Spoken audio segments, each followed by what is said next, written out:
Agreed. 10 each, or thereabouts. Cancórla, despite the omnibus legislation brought before the Dáil this week, I believe we are no less certain than we were before it. Even if this bill passes, the Government will still need to ensure that Irish interests are kept central in any future negotiations in a post-Brexit fallout. In my opinion, this bill has arrived far too late for proper and effective analysis, and if we are to maintain Irish interests post-Brexit. Communities most affected by Brexit, like Donegal, will not have had sufficient time to deal with the implications of this piece of legislation or prepare for any mitigation that is required. It's astonishing that we are only getting the text now when many on this side of the House have been calling for a government response since the referendum took place. For so long we have received the mantra that Fine Gael were not preparing for a hard border simply because they could not imagine an Ireland with one. But in reality, that is not how crisis management works, and it reflects a government which I think has its head in the sand and will continue to have its head in the sand as Brexit dominates politics in the coming weeks. It also brings to light the extent of this government's dependence on Europe to do its bidding, which I think is short-sighted and does not have Irish interests at heart. I also have to make the point that presenting an omnibus in this form this late in the day means that other important legislation has been put on hold. I also think that if the same amount of time and effort was afforded to the crisis we have at home, we would be one step closer to fixing the housing and health crisis in this country.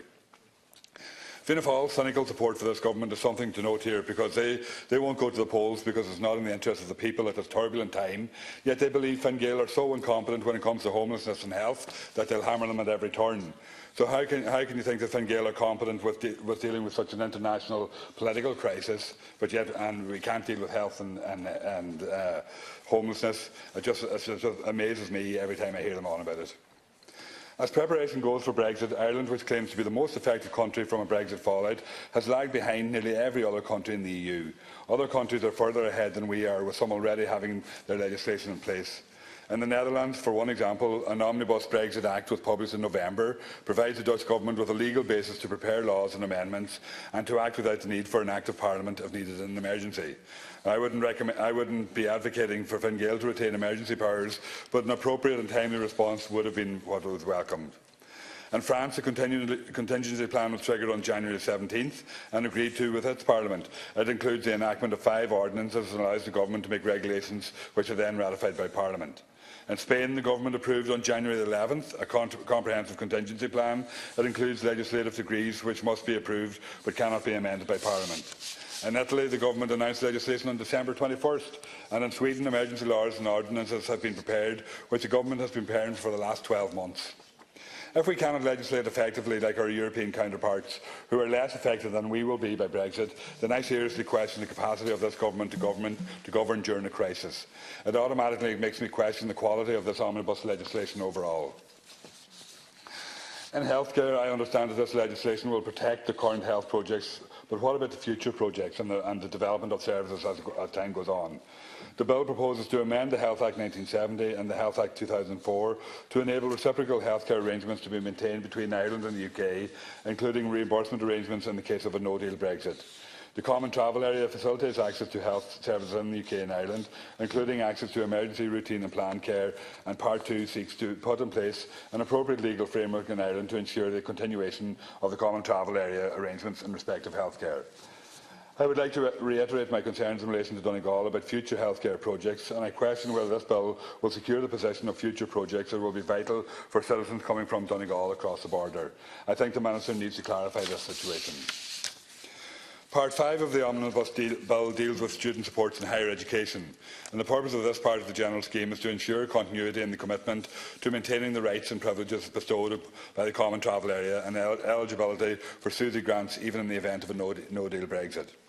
While students from Donegal can apply for maintenance grants in respect of approved courses at higher national diploma level or higher, the student grant scheme is not available to students from Ireland who are attending PLCE equivalent courses outside of the state. In this case, Donegal students attending PLCE equivalent courses in the North West Regional College in Derry will be hugely affected, and there are thousands of students there in relation to that. So I would ask the Minister to actually clarify what will be the situation in relation to them. In the past, I have asked the Minister to put this matter on the Department's agenda with a view to allowing students taking Level 5 courses in the North West Regional College to access SUSI grant supports. He is committed to bringing it to the attention of his department, but I haven't heard a word since. The Minister needs to clarify what will happen to these students in the context of this bill and this section of legislation who can't even access the SUSI grants. Minister, since partition, Donegal and other border areas have suffered from chronic socio-economic deprivation and a persistent lack of economic development. Coupled with Fine Gael's anti-rural policies, towns and villages across Donegal are losing jobs, businesses and people. And that is why the proposed upgrade to the A5 was an enormous win for this region, but all hopes were dashed yet again when Fine Gael failed to manage costs on the National Children's Hospital, and Donegal was the first to be bumped off the priority list. Now, post-Brexit could see an end to this project altogether, so what is going to happen in relation to it? In relation to bus and coast services which move in and out of Northern Ireland along Donegal's border, Part 10 will be the most relevant part of this bill.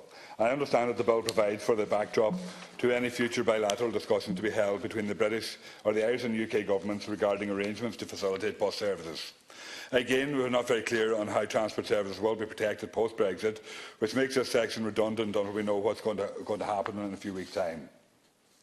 The Interbus Agreement is referenced here as a reliable framework to protect existing transport routes that meander across the border. However, representatives from the transport sector, north and south, have expressed concerns about the Interbus Agreement as a solution for the full continuation of cross-border bus services.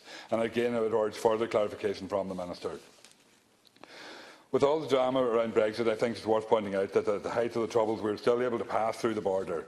And I can tell you now that I'll still be using the border and using the border crossings to travel up and down to Dublin, because I certainly won't be going through Sligo to get here, because that would be an absolute disaster. In relation to social welfare, under the terms of the Convention, all existing agreements with regard to recognition of and access to social insurance entitlements will be maintained and protected in both jurisdictions. I hope that this bill will reflect the complexities involved in many people's lives when it comes to the need for income supports.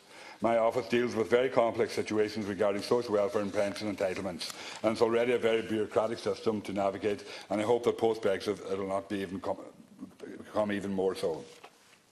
In relation to employment, and particularly in relation to Údarás na Gaeltachta, I know that Deputy Connolly here will be addressing that as well, but it's interesting that Údarás na Gaeltachta have only actually responded with a press release, I think it came yesterday, in relation to what Brexit and the impact that Brexit could have in relation on them, and that's on foot of inquiries from Deputy Connolly's office in relation to it, so I just wonder how realistic they are.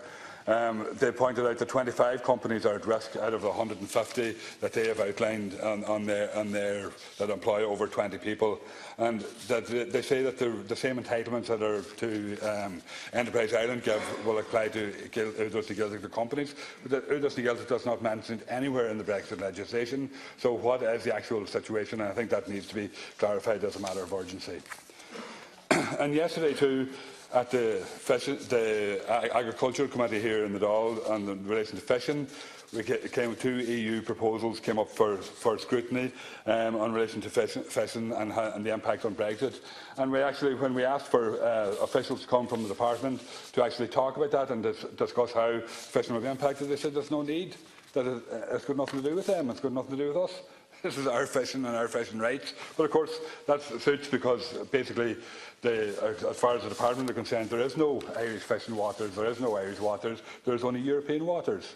So what is the situation there in relation to that? And what is going to happen actually in relation to fishing? And there's no mention of that in relation to Brexit. Has that been left totally open to the EU? I think it shows, and it should show to Irish fishermen what actually the Irish government views fishing in relation to the state that has been left entirely to the EU to deal with it.